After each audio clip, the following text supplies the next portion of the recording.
Good evening from Washington. I'm Larry O'Connor. And considering Congress is in recess right now, it's surprising how busy this city is. Usually August is dead. But with the indictment of former President Donald Trump and the slow march toward what appears to be an impeachment process for Joe Biden, well, things are kind of heightened right now. And we want to get an update on where all these stories stand with the great John Salem, investigative journalist at justthenews.com. John, thank you. Am I wrong? I mean, it's supposed to be dead time in the middle of August in D.C. It's supposed to be, but it's been anything but. It's been a really tumultuous and newsy month and consequential month. I mean, You have the president, former president of the United States with 4 indictments, and you have the current president's son, now looking at the possibility of an indictment and a trial right in the middle of the 2024 election. And as I just mentioned, quite possibly because of the events leading Merrick Garland to put Mr. Weiss, of all people, in as special counsel, there really does seem to be a louder drumbeat now for an impeachment inquiry. First, let's go there. I know they're out of town, but you still have great sources back in their home districts. What are you hearing right now in terms of the mood of Republicans moving toward impeachment? They don't feel that they have enough votes in their caucus. They're about 40 votes short in their caucus based on the head count I did over the last week to approve an impeachment committee. However, even those people in the group of 40 now feel like there's an awful serious situation here with Joe Biden, and that if a few more shoes fall, maybe they find some music that comes across or some other development, maybe they get some new documents, that at that point they could be tipped over. But it's important for the caucus to get unanimity before they proceed with impeachment, and important for them to also be able to describe to the American public what the specific crimes are and why they're taking this action at this moment.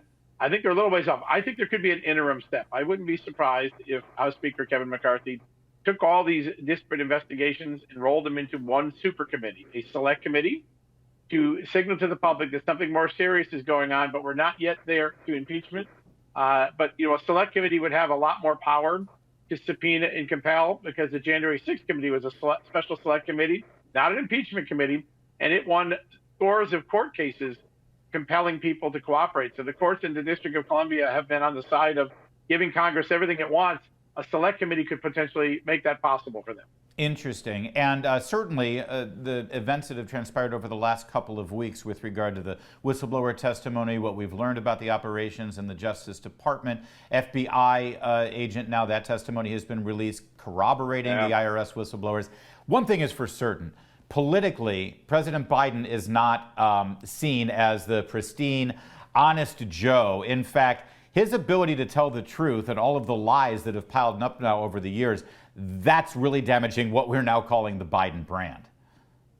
Yeah, that's a great point. There's nothing more personal to the American people when a president looks into the camera and tells you a lie. And that's what Joe Biden did in 19 and 20 on 5 or 6 seminal issues. And let's just go through them. He said his family never got money from China. Hunter Biden was about to plead guilty to $6 million of money he got from China. He said he didn't have anything to do with his son's business, didn't talk to his business partners. Several of Hunter Biden's business partners, who are personal friends of the president, say that's not true. Joe Biden did meet and did make phone calls. He said the laptop was disinformation. It wasn't. Those sort of seminal lies make Joe Biden feel like a traditional politician who lies to the American people. You take that with the fact that the economy's not feeling good to people, and he's had several failures like Afghanistan, and now he seems callous. He doesn't seem to care about the people of Hawaii when they suffer one of the worst wildfires in a century. He'd rather be beaching it out in Delaware. I think that combination is sort of creating a perfect storm of discontent for President Biden right now. I got to ask you, John, I mean, I'm old enough to remember the Trump presidency and people like Glenn Kessler at the Washington Post with his 4 Pinocchios, and Daniel Dale, that guy over at CNN. I mean, they literally made careers fact-checking the president. Where are they now? It's radio silence. Well, the corrections need to be coming. We're going to have a story in the next couple of days that point out some of the more egregious ones. It was USA Today that started the whole fake story that the Hunter Biden laptop was Russian disinformation. Have they corrected that? We haven't found any evidence of that. There were several things that Glenn Kessler wrote that are now deeply challenged. Some of those have been corrected. Some of those have not been corrected. The business of truth watching and canceling media is really in a boomerang moment. A lot of these organizations that censored us in 2019, 2020, and 2020 about Joe Biden, about the laptop, about COVID-19, they have been proven wrong, and yet there hasn't been a serious consequence yet. And likewise, the truth watchers who called legitimate journalism fake, they haven't either corrected or fixed the problem. Joe Biden's disinformation machine is in disarray right now. Yeah, and by the way, unlike stretching the truth about your crowd size at your inauguration, which got about a 48-hour news cycle of coverage, lying about the Hunter Biden laptop and saying it was Russian disinformation just about 10 days before the election, that was consequential. That actually affected the outcome of the 2020 vote. I think any reasonable person would say it met the definition of election interference. It was a fake story designed to mislead the American people. And it was done at the behest of people who derive their credibility from the taxpayers. These are all people that work for the intelligence community. They use those credentials to fool us into thinking something wasn't true when in fact it was.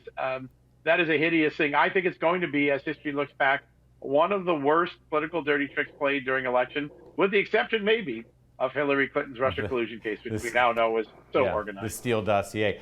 John, while we're talking about election interference, a lot of people are looking at these indictments coming out of Fulton County and saying this is election interference. I know you've examined these charges and you've talked to a lot of legal experts. There's something about these RICO charges that really stink to high heaven. What is your analysis telling you right now, and what are you hearing about the future for those charges in particular? Well, let's just take someone that's voted for President Biden, says he would like to see President Trump get defeated in the 2024 election. Alan Dershowitz, Harvard Law professor emeritus, one of the great legal minds, an unavowed liberal and a supporter of President Biden. He says that these charges don't meet the test. They try to criminalize free speech and political actions that are protected by the Constitution. The idea that a group of people disparately working somehow formed a criminal enterprise does not seem to jibe to him. And across the board, former federal prosecutors, former defense lawyers, we've interviewed about a dozen people. They've all said the same thing. But the first strike against this may occur not from President Trump, but from what Mark Meadows, the former chief of staff, did yesterday. He filed a motion to move the case to federal court, something that people who are charged with crimes when they were a sitting federal official can do. Almost all the lawyers I talked to last night say they think that's going to succeed. The federal standard of racketeering would then be applied to this. Would be a very difficult case for Georgia to make a federal a case of RICO based on the interpretations of the law. Very interesting. And by the way, during the course of this interview, you've mentioned two very important issues. First, the legal analysis on the RICO case and those things. I want our viewers to know that Jordan Sekulow, one of the former advisors, legal advisors to President Trump, will be joining us, because that's part of the problem here. Legal advisors like John Eastman, Rudy Giuliani, Sidney Powell, you may disagree with their legal opinion, but they've been indicted for giving that opinion, John. That's terrifying. If you look at the last 5 years of American history, you have seen the left repeatedly try to erode very basic rights that our founding fathers gave us. The right to bear arms, the right to free speech, the right to a good counsel in the matter of any litigation. It's not a mistake that all of these are under assault right now. It's important for America to wake up and realize that these decisions don't just affect Donald Trump. They affect every American in every corner of this country. And I think we have to wake up and see what's really happening to our country. Well said. You also mentioned the disaster that we're acknowledging today, 2 years on, the disaster of Kabul, the pullout of Afghanistan, and joining us coming up next, the authors of the brand new book about that disaster. Keep it here. It's O'Connor Tonight on Salem News Channel. There's a brand new book out this week, and all of Washington, D.C. is buzzing about it. It is the first and already the definitive book on Joe Biden's horrific pullout of the Afghan war. The book, here's the cover, it's called Kabul, The Untold Story of Biden's Fiasco and the American Warriors Who Fought to the End. The authors join us now, investigative journalist Jerry Dunleavy and James Hassan. Thanks for joining us. Congratulations on the book, guys. Hey, thank you very much, Larry. Thanks, Larry. Now, don't take this the wrong way, because I know you guys, I know you're great journalists, you're great investigative journalists, but I'm a little surprised that you're the only guys who have cared about this story. I mean, this town, you can't walk 2 blocks without tripping over journalists. And this is a great story. It has to do with the military, the end of a prolonged war that everyone was writing about for 2 decades. And it involves government incompetence. I mean, this is the kind of thing Bob Woodward would have written about a couple of decades ago. Why do you think it's just you two who did this? Jim, Yeah. go ahead. Yeah. Well, look. I can't speak to the rest of the media, but obviously, the media was covering this quite a bit in about August 2021, but man, the media stopped pretty quick, didn't they? And Yeah. bigger thing here is that the Biden administration has been stonewalling and slow walking on this from the moment that it began. I'm actually very recently, I joined the House Foreign Affairs Committee as an investigator to help lead their investigation into this Afghanistan withdrawal debacle. And I'm just here like in my personal capacity. Totally understand. But I think you're being generous to your colleagues, though. Let's be real here. If this had happened under President George W. Bush or President Donald Trump, I think there would have been more attention paid by journalists. I think absolutely. This was Joe Biden top to finish, and it was a complete and total disaster. This damaged his approval rating, I think, pretty much permanently. And it's a dangerous and politically damaging topic for him, rightly so. And so, yeah, I mean, it makes sense that a lot of the media doesn't want to talk about it. It obviously makes sense that congressional Democrats don't want to investigate it. And it makes sense that President Biden is and his administration are stonewalling. Well, and I appreciate that. And by the way, Jerry, to that point, and I appreciate you pointing out that you now have a job in a government capacity, although that's not the guise under which you appear today. James, I do appreciate the tone of this book, despite the subheading that does say Biden's fiasco. This is not a political diatribe. This is not a political attack. This is a true telling of what happened. James, I think the political aspects of it just sort of speaks for itself. Yeah, I think that's exactly right. And thank you for saying that, Larry. When we wrote Kabul, we decided from the outset that we were going to tell all of the facts and let them speak for themselves and let the chips fall where they may. And we've criticized decisions that were made by members of the Trump administration. To some degree, we thought that the Doha agreement was imperfect, but at the end of the day, this was Joe Biden's administration. The way it happened was his call. His political appointees were the ones who completely screwed up the evacuation of Americans and allies, and he's the commander-in-chief, and the buck stops there. And yeah, as well it should. And by the way, if I remember right, that was deliberate. Trump did have, as he was leaving office, they did have an outline of a plan that certainly needed to be finalized. But if I remember right, Jerry, and I believe you detailed this in the book, the Biden administration came in, sort of made it their own. They deliberately made it their own. They changed some dates, and he gave a now infamous press conference saying, this is what we're doing, and it's not the Trump plan, it's the Biden plan. Yeah, I mean, keep in mind, the Biden administration, really their only defense on all of this is they want to try and point to the Trump administration's Doha agreement, right? But the problem with trying to blame it on that is that there's a few problems with that. One is that President Biden said himself, I would have done this even if there was no Doha agreement. So throw that out the window. It's not a good example. On top of that, the Doha agreement flawed. We don't pretend that it wasn't flawed, but there were conditions in that agreement that the Taliban had to follow, including making sure that Al-Qaeda was not threatening the United States or the West. The Taliban never followed through on any of the commitments, especially including that one. Their alliance with the Taliban remains strong to this day. And Biden, to try to get around that, misled about Al-Qaeda somehow being gone from Afghanistan and this sort of thing. Totally untrue. Al-Qaeda's alliance with the Taliban and vice versa remains strong. And Al-Qaeda is there today. There are training camps there today. The Taliban is funding Al-Qaeda. And some of the members of the Taliban government are even considered to be members of Al-Qaeda themselves. Huh. And so, these excuses that the Biden administration has, they don't hold water. On top of that, Biden retained Zalmay Khalilzad, who was the main negotiator for the Doha agreement. He kept him on, and Blinken praised the vital work that he was doing. And so the Biden administration embraced this. This was theirs. This was their plan, or lack thereof, I would say. James, today is August 16th. Today is the 2-year anniversary of those unbelievably dramatic images of Air Force jets leaving Hamid Karzai Airport with Afghanis clinging to the side of the plane and then falling to their death.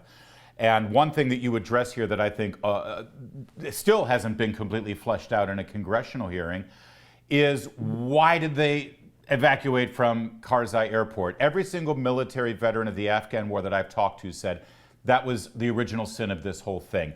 Bagram, Bagram, Bagram. We built Bagram. We had it secure. The entire evacuation should have been done there instead of in the chaos that was Hamid Karzai Airport. Tell me about your investigations here and your reporting and what it revealed about that key decision. Yeah. So as you mentioned, that was the original sin of this whole fiasco, was abandoning Bagram. Bagram is eminently defensible.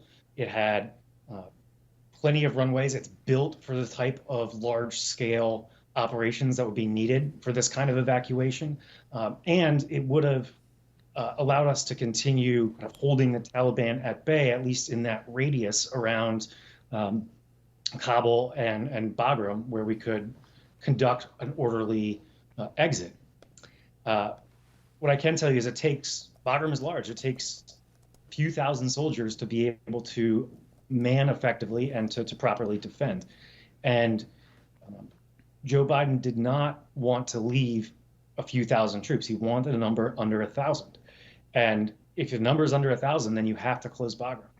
Hold on, let me pause you there. So if this had all been done through Bagram, it would have required several thousand members of the military, but it would have been more secure. And you're telling me that President Biden, for political purposes, they wanted a talking point. They wanted to be able to say that we have less than 1,000 military members there. That was the entire consideration, was a talking point. That was entirely the consideration, yes. And the military leaders, to their credit, the generals, pushed back on that strenuously. And the Biden administration waffled slightly about whether or not they were going to keep it open, to the extent that we talked to a non-commissioned officer who was stationed in Kabul, actually, and he was in charge of all the sensitive communications equipment, and he went to go install some of that equipment at Bagram so they could prepare for operations out of there. And then the word came down that no, it was being closed and shut down, and he had to go back a few days later and rip it all out.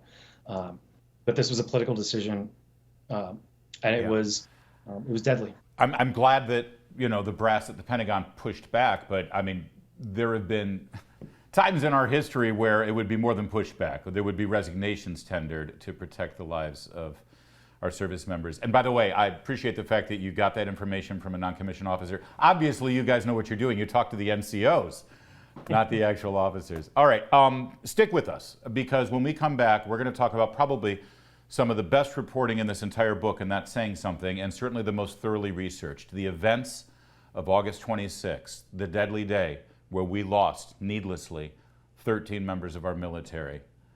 We continue on this very important discussion of this blockbuster book in just a moment. It's O'Connor Tonight.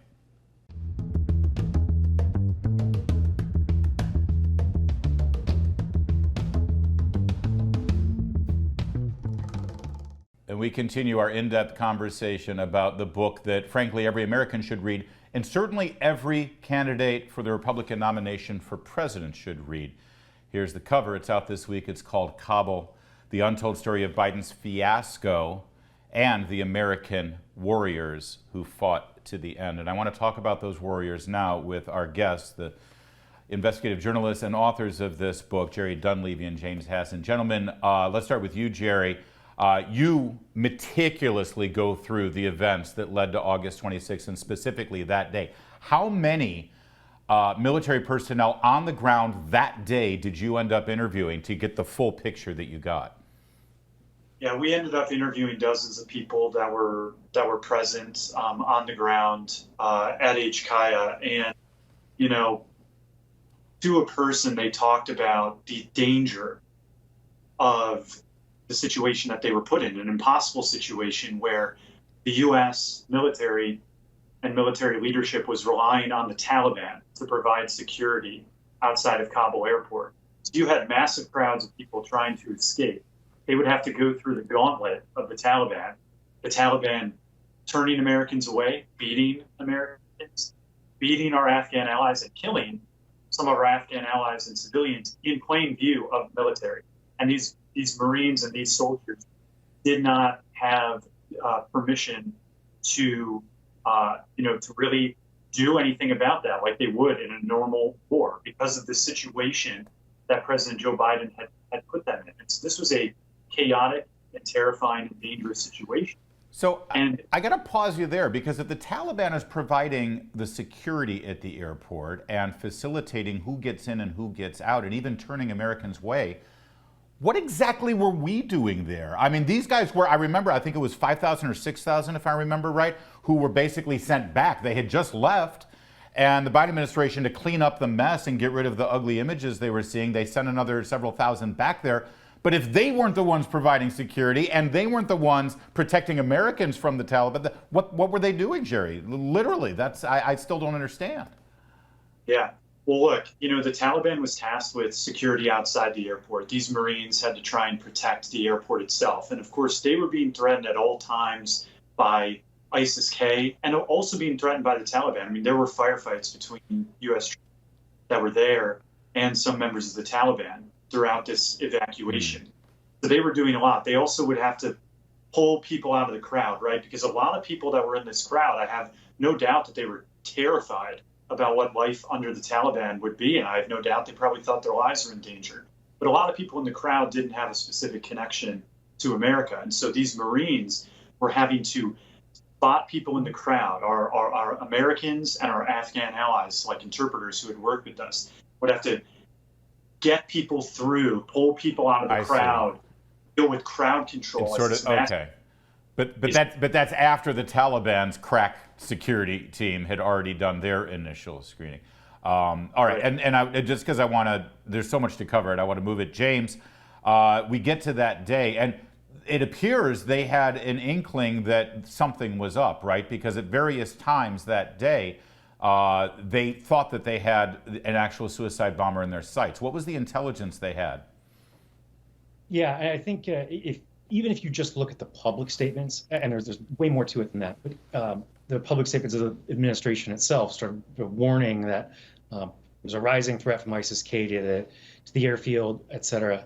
But then it's very clear that, and if you look at the source interviews in the Pentagon's own Abbey Gate report, it's very clear that that they knew that ISIS was moving to planning to try and hit the airfield. And so as if they weren't already on high alert with those conditions, this day there was an understanding that there could very well be a terrorist attack that day. Yes, very much so.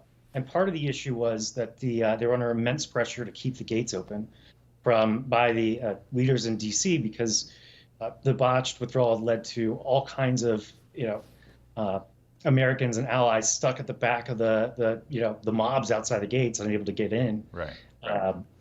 But what we showed, and it's a narrow point, but it's a very important one. There's a sworn statement from a Pentagon or from a military officer talking about how they created a targeting package for a potential airstrike or drone strike on a ISIS location in Afghanistan, and that the sworn statement states that and that would have had to go up to CENTCOM for approval, but that it basically it was turned down because there were concerns about how the Taliban would react, the negative reaction from the Taliban, who had them surrounded. It's a tough spot to be in, but that's a simple fact. And then there's also another individual who's senior enough that he was briefing foreign attachés and other allies on this intelligence that the attack was likely to happen that day. In his interview, he also said that they had tracked, that they knew that ISIS-K was staging in a hotel 2 to 3 kilometers west of the airfield, and that Major General Donoghue asked the Taliban, who he was in daily correspondence with throughout the evacuation, to raid that location. And of course, the Taliban didn't do so. Right. And you're right. Listen, tough spot to be in because you're relying on the Taliban, but at the same time, you want to protect your people. You want to preemptive strike against the bad guys. It's a tough spot to be in, but it's the spot they put themselves in Absolutely. the first place. Absolutely. And none of this would have happened without just a cascade of errors along the way from the administration. It's shocking when you think about it. Yep. Perfect storm of mistakes. Just deliberate mistakes. Jerry Dunleavy, I want to get to probably the most dramatic moments of the books, and that's saying something, and that is when a sniper there believes that he has this suicide bomber in his sights, right? He's got all the intelligence, he knows something's going down, and he believes he's got the guy. What happens? Yeah, so this is Marine Sergeant Tyler Vargas Andrews, who actually testified to the committee that I now work for earlier this year.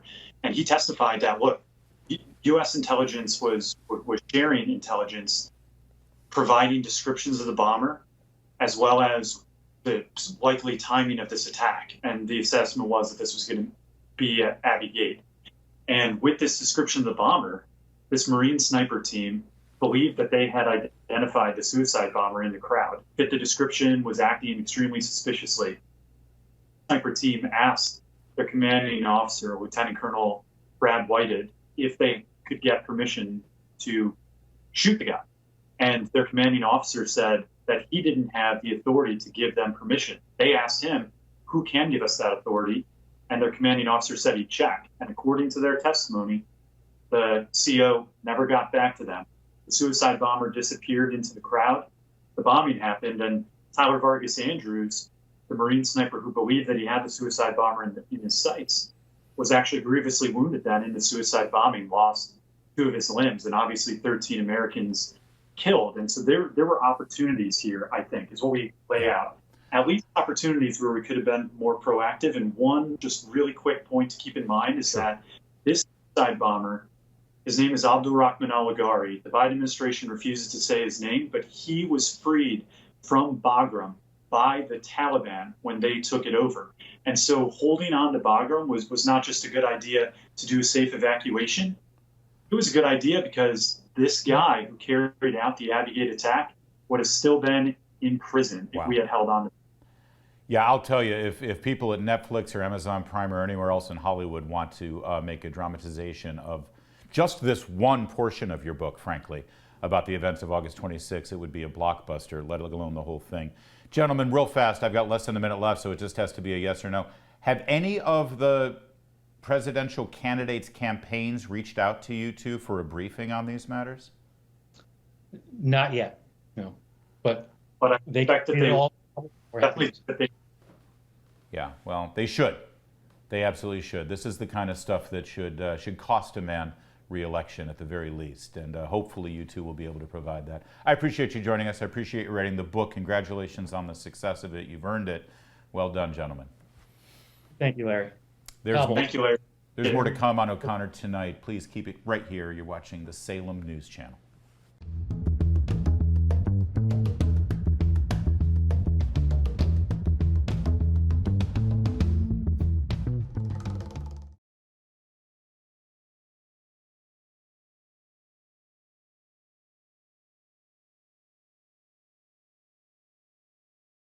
Truly, there's not enough legal analysis of the latest indictments coming out of Georgia. They're that unprecedented, they're that remarkable. Frankly, they're that enraging. So joining us now to give us his take is Jordan Sekulow. He, of course, the host of Sekulow right here on the Salem News Channel, and also the executive director of the American Center for Law and Justice. Thank you so much for joining us again, Jordan. Thanks for having me, Larry. So on the face of it, a big chunk of this indictment appears to be President Trump getting legal advice from his lawyers about the validity of the election, specifically in Fulton County, Georgia. And he's taking that advice and acting on it, right? I mean, now again, the advice could have been wrong, the analysis could have been wrong, but they're criminalizing him, his actions, by actually acting on his lawyer's advice, right? Yeah, that's right. It's actually what enrages us the most. One thing at the ACLJ, as a group of attorneys, that are engaged in an adversarial process on a regular basis where we believe a law or a piece of the Constitution should be interpreted this way, and either the government or another party we are against in court believes that it should be interpreted a different way. And neither one of us are criminals for going to court to fight for that. And we're not criminals to fight for those views or to offer that advice to our clients. And in this case, when you're the president of the United States, you have a number of advisors giving you lots of options saying, and then you ultimately choose. There may be advisors saying, I don't think this is right. Advisors saying, I do think this is right. Yeah. And you choose one to go with. You go into court. You fight your battles. That's what happened here. We actually did one of the election cases in Pennsylvania.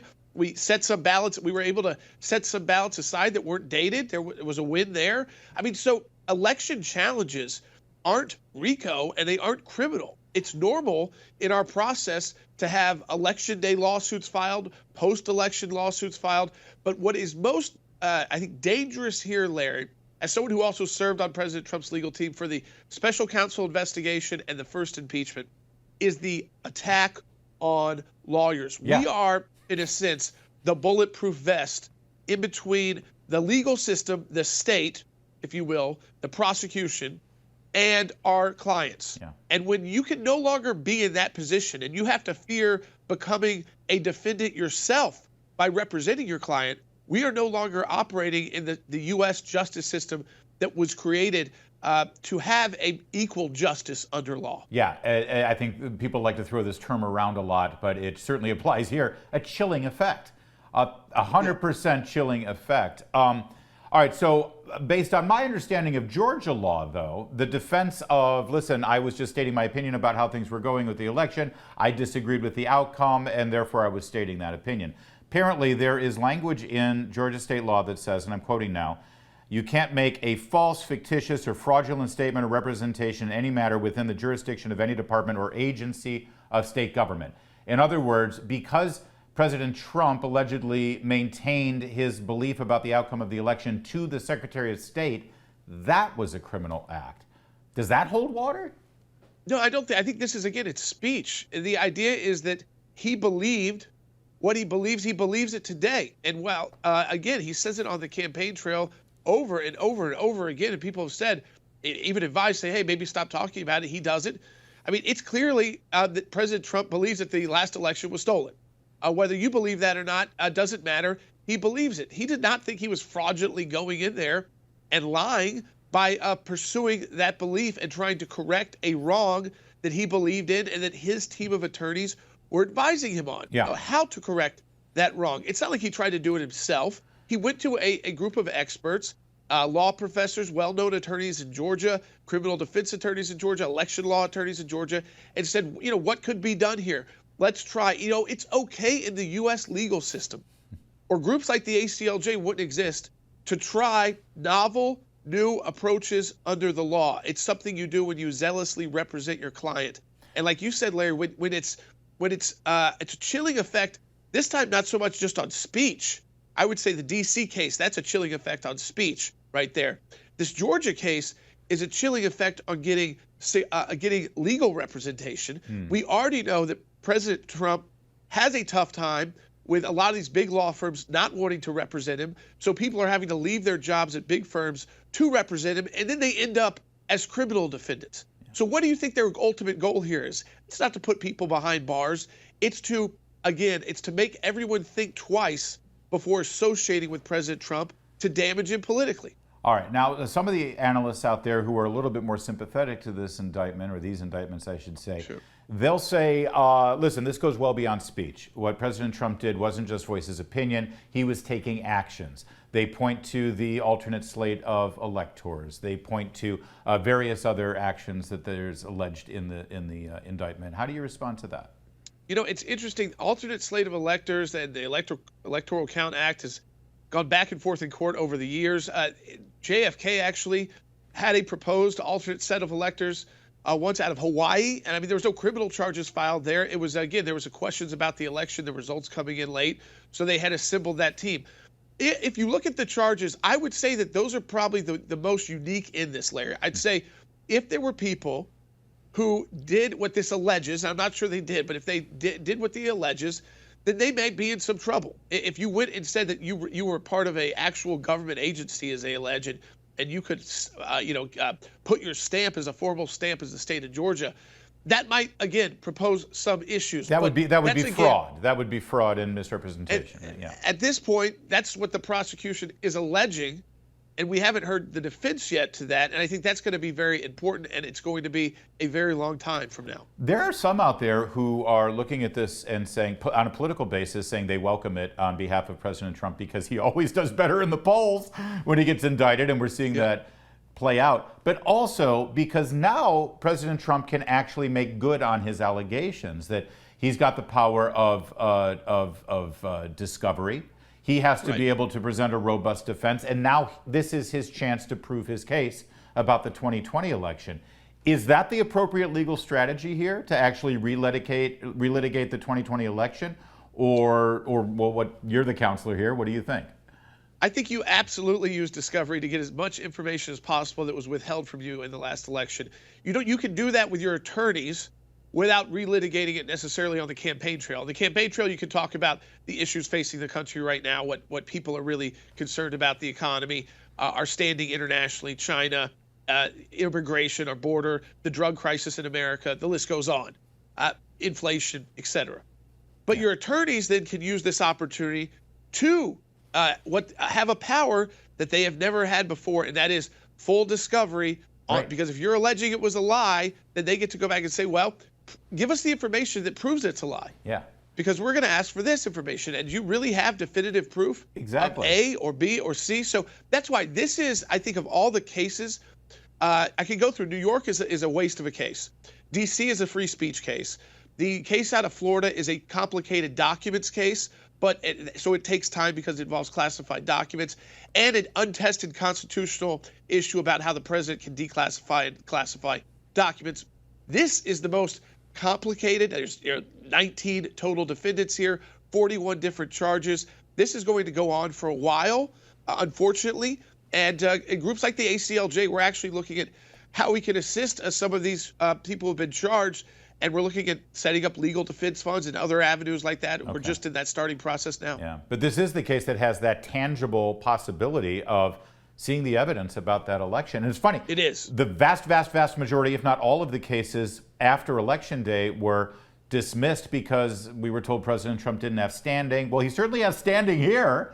And it'll be fascinating to watch it transpire. Jordan Sekula, we'll be calling on you to explain it to us as it does transpire. Thank you, sir. Thank you, Larry. There is more to come. It's Salem News Channel. You're watching O'Connor Tonight.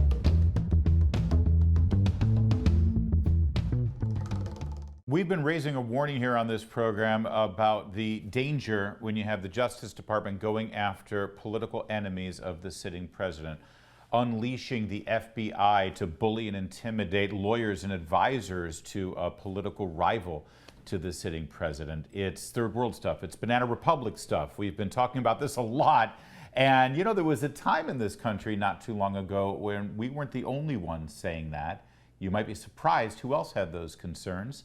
Take a look. This is from our friends over at Grabian. They did a great job putting together a video that really tells quite a story. Now that he's got the right attorney general in position to do it, we now know they really have been trying to gin up criminal prosecutions and criminal investigations into the president's perceived enemies, politically motivated persecution, right? Courtesy of Bill Barr. I'll roll in the FBI on you. That's how Banana Republics work, right? The home of the 45th president of the United States has been raided by the FBI. Mr. Trump is using the Justice Department to go after his perceived enemies. I feel worried about the prospect of the Justice Department being used as a tool of this president or any. In our little banana republic, any capable prosecutor can get a grand jury to hand down an indictment of something as innocent as a ham sandwich. Today, an indictment was unsealed, charging Donald J. Trump. Breaking news on former President Trump. He's been indicted for the fourth time in 5 months. Bill Barr, on the president's behalf, is weaponizing the Justice Department to go after the president's enemies. When you win an election, you don't seek to just prosecute the losing side. The president using the Justice Department as a weapon to get what he wants. Department of Justice is totally politicized. Sticking the Department of Justice on political opponents. Threatening to imprison his political rival, Banana Republic style. Trying to exact revenge against all of his enemies. Tin pot dictator in a banana republic. Is acting more like a banana republic dictator. He's using government resources to go after his political opponent. Essentially, we are a banana republic. That we are seeking to have a bogus and criminal investigation into a political opponent. And that's using the Department of Justice to also target Trump's political opponent for nefarious reasons. This is a massive abuse of power and a betrayal of our values. The President of the United States is targeting a family member of a political opponent. This is the type of thing that happens in a banana republic. And trying to take out a political rival in Joe Biden. Criminally investigating an American political rival, someone the president is worried about losing to in the next election. To investigate my principal opponent or a principal opponent in the upcoming election. Houston, we have a problem. Don't you think that's something that should be investigated when the incumbent political party opens a counterintelligence investigation on the candidate of the opposing party? We know Trump is itching to politicize the Justice Department, and the Attorney General has been super shady. The president is weaponizing the Department of Justice to bring cases against his enemies. The Department of Justice is in an existential crisis. Again, it's yet another example of the Justice Department basically losing all of its independence in this administration. This is now about corrupting the next election, and for me, this was crossing the red line. A president who is actively trying to potentially steal the upcoming election. But to try to take out a political rival. The end goal being 2020. Donald Trump and his attorney general are using the Justice Department. The only difference between this and a banana republic is that Trump does not eat fruit. The 2020 election is really the last chance we have to stop our system from fully sliding into a corrupt banana republic. Bill Barr has done everything that Donald Trump has wanted him to do. Yeah. We're living in a banana republic right now. When you start using the Justice Department to go after your enemies, that's very, very dangerous. Donald Trump is using the Department of Justice to go after his enemies in any way that he can. Having the head of the chief federal law enforcement agency essentially working on his behalf to investigate a political rival. To investigate the family of a political opponent. Basically, banana republic behavior. We're no better than some, some banana republic. And he's using the abuse of power and every element of the presidency to try to do something to smear me. We just have to demonstrate that he will not take power. They're all Democrats. Something, isn't it? They sure have something in common. Also, not an original thought amongst them. They're all repeating the same thing. Really something to behold. Well done, Grabian, on that. By the way, also informative to understand that that was all said a couple of years after the Obama administration actually used the FBI and the Justice Department to investigate Donald Trump when he was running for president. We know that now, don't we? That's it for tonight. There's more to come tomorrow. Same time, same place. In the meantime, I'll see you on the radio.